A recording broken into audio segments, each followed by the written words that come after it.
नमस्कार। आकाशवाणी से दोपहर समाचार के साथ मैं विशाल शर्मा।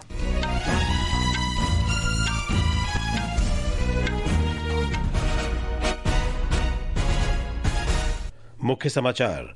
प्रधानमंत्री नरेंद्र मोदी ने बेंगलुरु के केएसआर रेलवे स्टेशन से 3 वंदे भारत ट्रेनों को हरी झंडी दिखाई। उन्होंने इलेक्ट्रॉनिक सिटी को बोम्मनहल्ली से जोड़ने वाली येलो लाइन मेट्रो सेवा का भी शुभारंभ किया। सेना प्रमुख जनरल उपेंद्र द्विवेदी ने कहा, ऑपरेशन सिंदूर की दिशा तय करने के लिए तीनों सेना प्रमुखों को पूरी छूट दी गई थी। जम्मू कश्मीर में किश्तवाड़ के दुल इलाके में सुरक्षा बलों और आतंकवादियों के बीच मुठभेड़। मौसम विभाग ने अगले एक सप्ताह के दौरान उत्तराखंड और हिमाचल प्रदेश में तेज से बहुत तेज बारिश की आशंका व्यक्त की। और रमेश बुधियाल तमिलनाडु के महाबलीपुरम में एशियाई सर्फिंग चैंपियनशिप में पदक जीतने वाले पहले भारतीय बने। अब समाचार विस्तार से। प्रधानमंत्री नरेंद्र मोदी ने आज बेंगलुरु में केएसआर रेलवे स्टेशन से 3 वंदे भारत ट्रेनों को हरी झंडी दिखाई। इनमें बेंगलुरु बेलगावी, माता वैष्णो देवी कटरा अमृतसर और नागपुर पुणे वंदे भारत रेलगाड़ियां शामिल हैं। प्रधानमंत्री ने रागी गुड्डा के निकट आरवी रोड स्टेशन पर येलो लाइन मेट्रो सेवा का भी उद्घाटन किया, जो इलेक्ट्रॉनिक सिटी को बोम्मनहल्ली से जोड़ती है। श्री मोदी ने रागी गुड्डा से इलेक्ट्रॉनिक सिटी तक येलो लाइन मेट्रो में यात्रा भी की। इस दौरान उन्होंने बच्चों से बातचीत की। इस अवसर पर राज्यपाल थावरचंद गहलोत, मुख्यमंत्री सिद्धरमैया, केंद्रीय रेल मंत्री अश्विनी वैष्णव, रेल राज्य मंत्री वी सोमन्ना और अन्य गणमान्य व्यक्ति उपस्थित थे। श्री वैष्णव ने कहा कि प्रधानमंत्री कर्नाटक में रेलवे के विकास के लिए प्रतिबद्ध हैं। प्रधानमंत्री श्री नरेंद्र मोदी जी 7,500 करोड़ रुपए रेलवे के डेवलपमेंट के लिए कर्नाटक को दे रहे हैं। पिछले कुछ वर्षों में कई पुराने प्रोजेक्ट्स कंप्लीट हुए हैं, कई नए प्रोजेक्ट्स आगे बढ़ रहे हैं। तो ओवरऑल कर्नाटक में रेलवे के डेवलपमेंट के लिए मोदी जी दृढ़ संकल्पित हैं और बहुत मोदी जी का प्रयास है कि कर्नाटक का रेलवे नेटवर्क आगे बढ़े। प्रधानमंत्री नरेंद्र मोदी इस समय बेंगलुरु में एक जनसभा को संबोधित कर रहे हैं। आइए सुनते हैं उनका संबोधन। माता वैष्णो देवी कटरा से अमृतसर के बीच भी वंदे भारत एक्सप्रेस शुरू हुई है। इससे लाखों श्रद्धालुओं को लाभ होगा, पर्यटन को बढ़ावा मिलेगा। मैं इन सभी प्रोजेक्ट्स के लिए वंदे भारत ट्रेनों के लिए बेंगलुरु, कर्नाटका और देश के लोगों को बहुत बहुत बधाई देता हूं। साथियों, आज ऑपरेशन सिंदूर के बाद मैं पहली बार बेंगलुरु आया हूं।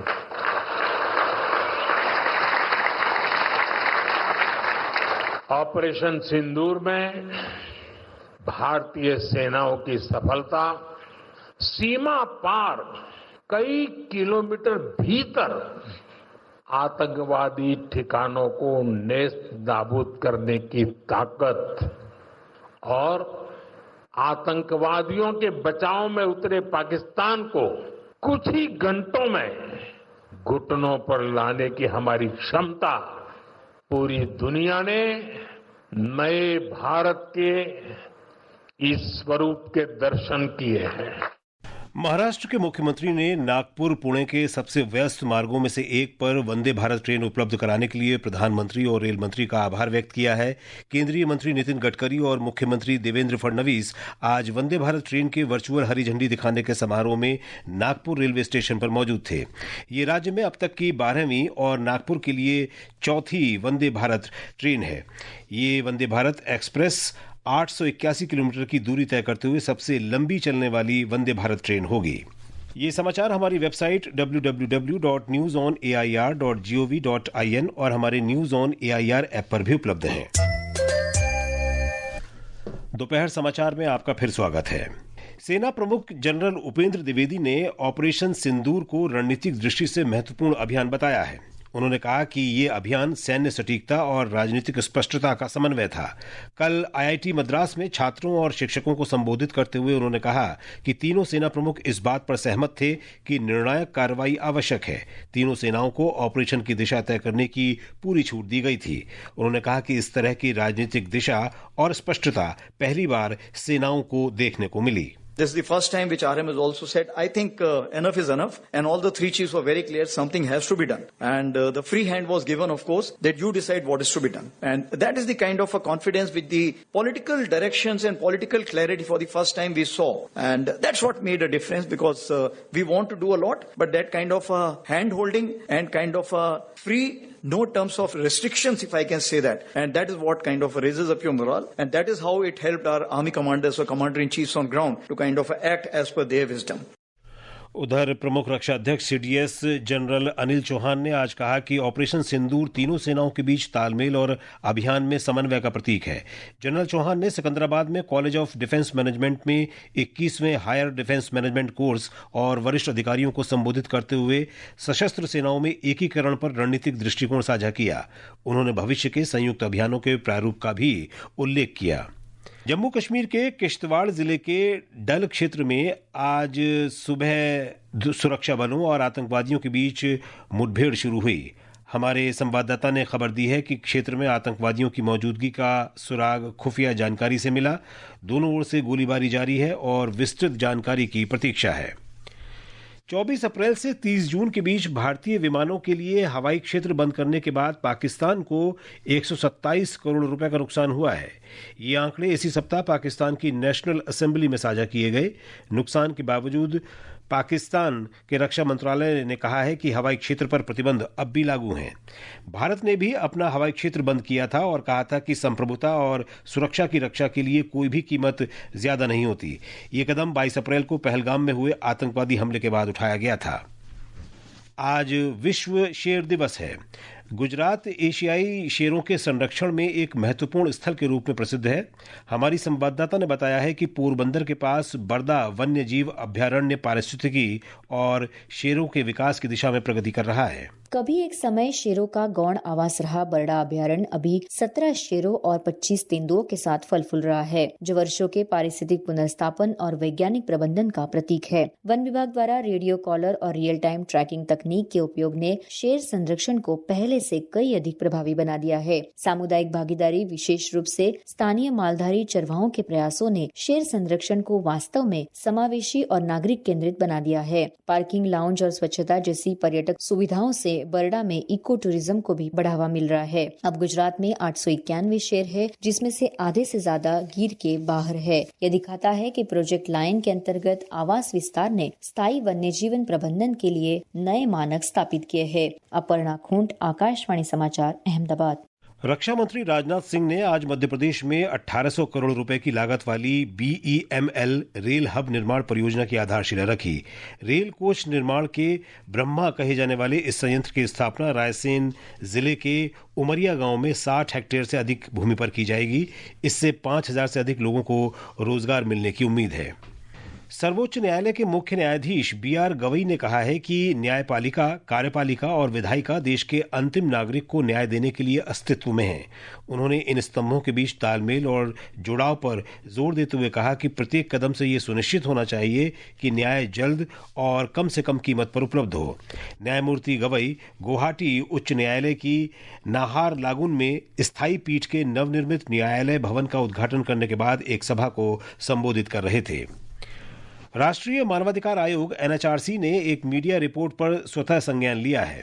रिपोर्ट में एक छात्रा को उसके आवासीय विद्यालय के रसोइये ने खाना मांगने पर उसे गर्म करछुल से जलाने का उल्लेख है। NHRC ने कहा कि यह घटना बिहार के जहानाबाद जिले के शकूराबाद इलाके में हुई। आयोग ने जहानाबाद के जिलाधिकारी और पुलिस अधीक्षक को 2 सप्ताह के भीतर विस्तृत रिपोर्ट देने के लिए नोटिस जारी किया है। राष्ट्रपति द्रौपदी मुर्मू ने आज राष्ट्रपति भवन में भारत के पूर्व राष्ट्रपति वीवी गिरी की जयंती पर उन्हें पुष्पांजलि अर्पित की। वीवी गिरी भारत के चौथे राष्ट्रपति थे। सिक्किम के मुख्यमंत्री प्रेम सिंह तमांग ने आज रोंगपो में प्रथम अम्मा सम्मान दिवस के अवसर पर नारी अदालत की शुरुआत की। नारी अदालत एक सामाजिक मंच है जिसे महिलाएं संचालित करती हैं। ये ग्रामीण और अर्ध शहरी क्षेत्रों में महिलाओं को पहुंच और अनौपचारिक न्याय उपलब्ध कराता है। इसका उद्देश्य महिलाओं को सशक्त करना है, जिससे वे उन मुद्दों और विवादों से निपट सकें जो उन्हें प्रत्यक्ष रूप से प्रभावित करते हैं और उन्हें औपचारिक न्याय प्रणाली की ओर न जाना पड़े। ये समाचार आकाशवाणी से प्रसारित किए जा रहे हैं। ताज़ा समाचार जानने के लिए आप हमारे social media handle X @AIR News Hindi को फॉलो कर सकते हैं। मौसम विभाग ने कहा है कि अगले 6-7 दिनों में उप हिमालयी पश्चिम बंगाल, असम, सिक्किम, बिहार, मेघालय और अरुणाचल प्रदेश में भारी से बहुत भारी वर्षा होने के आसार हैं। मौसम विभाग ने अगले 7 दिन के लिए उत्तराखंड और हिमाचल प्रदेश के लिए भी यही अनुमान व्यक्त किया है। हिमाचल प्रदेश के अधिकांश हिस्सों में रुक रुक कर बारिश जारी है। शिमला स्थित मौसम विज्ञान केंद्र ने आज ऊना, बिलासपुर, हमीरपुर, कांगड़ा, मंडी, शिमला, सोलन और सिरमौर जिलों में तेज बारिश का येलो अलर्ट जारी किया है। हमारे संवाददाता ने बताया है कि 15 और 16 अगस्त तक येलो अलर्ट जारी रहेगा। हिमाचल प्रदेश में लगातार हो रही बारिश से सामान्य जनजीवन पर असर पड़ा है और कई स्थानों पर भूस्खलन की घटनाएं सामने आ रही हैं। राज्य आपातकालीन परिचालन केंद्र के अनुसार राज्य भर में एक राष्ट्रीय उच्च मार्ग और 359 संपर्क सड़कें आवाजाही के लिए अवरुद्ध हैं। वहीं 145 बिजली ट्रांसफार्मर और 520 पेयजल योजनाएं भी ठप हैं। रिपोर्ट के अनुसार मानसून सीजन में अब तक राज्य भर में वर्षा जनित हादसों में मरने वालों की संख्या बढ़कर 219 हो गई है, जबकि 37 लोग अभी भी लापता हैं। इसके अलावा इस मानसून सीजन में अब तक प्रदेश में 1988 करोड़ रुपए की सार्वजनिक संपत्ति का भी नुकसान आंका गया है। रितेश कपूर, आकाशवाणी समाचार, शिमला। उत्तराखंड में प्राकृतिक आपदा के बाद उत्तरकाशी जिले के धराली क्षेत्र में आज छठे दिन भी राहत और बचाव कार्य जारी हैं। पुलिस के अनुसार प्रभावित क्षेत्रों में भोजन और आवश्यक वस्तुओं की आपूर्ति जारी है। और अधिक ब्यौरा हमारी संवाददाता से। उत्तरकाशी जिले के आपदा प्रभावित क्षेत्रों तक पहुंच सुगम बनाने के लिए मूसलाधार बारिश और प्राकृतिक आपदा के कारण अवरुद्ध सड़कों और पुलों की मरम्मत का काम तेजी से चल रहा है। उत्तरकाशी पुलिस के अनुसार गंगोत्री राष्ट्रीय राजमार्ग पर गंगनानी लिमचा घाट के पास बेली ब्रिज निर्माण कार्य अंतिम चरण में है। साथ ही सोनगढ़, देवरानी, हर्षिल, धराली और अन्य स्थानों पर अवरुद्ध गंगोत्री हाईवे को सुचारू करने का कार्य तेजी से चल रहा है। सरकार का कहना है कि आपदा प्रभावित क्षेत्रों में बिजली, संचार और पेयजल आपूर्ति बहाल कर दी गई है, जिससे स्थानीय लोगों को बड़ी राहत मिली है। इस बीच मौसम विभाग ने आज देहरादून, बागेश्वर, चमोली और पिथौरागढ़ जिलों में मूसलाधार बारिश का ऑरेंज अलर्ट और शेष जिलों में तेज बारिश का येलो अलर्ट जारी किया है। विभाग के अनुसार राज्य में 14 अगस्त तक भारी बारिश के आसार बने हुए हैं। साक्षी सिंह, आकाशवाणी समाचार, देहरादून। युवा कार्यक्रम और खेल मंत्री मनसुख मांडविया ने आज कहा कि संडे ऑन साइकिल पहल ने फिट इंडिया अभियान को एक बड़े आंदोलन में बदलने में मदद की है। उन्होंने राष्ट्रीय राजधानी में Sunday on cycle fit India कार्यक्रम में भाग लेते हुए ये बात कही। मोदी जी की फिट इंडिया मूवमेंट आज देश में संडे ऑन साइकिल के रूप में एक बड़ी मूवमेंट बन चुकी है। आज सारे देश में 50,000 से अधिक गांव में पंचायत प्रतिनिधियों ने संडे ऑन साइकिलिंग करके देश को फिट इंडिया का संदेश दिया है और मोदी जी की फिट इंडिया मूवमेंट के साथ अपने गांव को जोड़ा है। दिल्ली के शिक्षा मंत्री आशीष सूद ने आज सुबह राष्ट्रीय राजधानी के त्यागराज स्टेडियम में तिरंगा दौड़ को हरी झंडी दिखाकर रवाना किया। इस अवसर पर मीडिया से बात करते हुए श्री सूद ने कहा कि 79वें स्वतंत्रता दिवस के उपलक्ष्य में 7,900 बच्चों ने हाथों में तिरंगा लेकर इस दौड़ में भाग लिया। प्रधानमंत्री आदरणीय नरेंद्र मोदी जी और मुख्यमंत्री रेखा गुप्ता जी के आह्वान पर दिल्ली तिरंगामय होने जा रही है। आने वाले दिनों में दिल्ली की बेटियां साइकिल पर तिरंगा लेके निकलेंगी और उसके उपरांत अलग अलग स्कूलों से एक ही जगह कनॉट प्लेस में हजारों छात्र तिरंगे के नीचे इकट्ठा होंगे।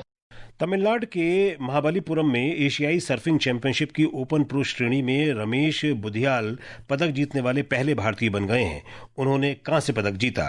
स्पर्धा में कोरिया के कानोवा हिजेई को स्वर्ण और इंडोनेशिया के पजार अरियाना को रजत पदक मिला। अंत में मुख्य समाचार एक बार फिर। प्रधानमंत्री नरेंद्र मोदी ने बेंगलुरु के केएसआर रेलवे स्टेशन से 3 वंदे भारत ट्रेनों को हरी झंडी दिखाई। उन्होंने इलेक्ट्रॉनिक सिटी को बोम्मनहल्ली से जोड़ने वाली येलो लाइन मेट्रो सेवा का भी शुभारंभ किया। सेना प्रमुख जनरल उपेंद्र द्विवेदी ने कहा, ऑपरेशन सिंदूर की दिशा तय करने के लिए तीनों सेना प्रमुखों को पूरी छूट दी गई थी। जम्मू कश्मीर में किश्तवाड़ के दुल इलाके में सुरक्षा बलों और आतंकवादियों के बीच मुठभेड़।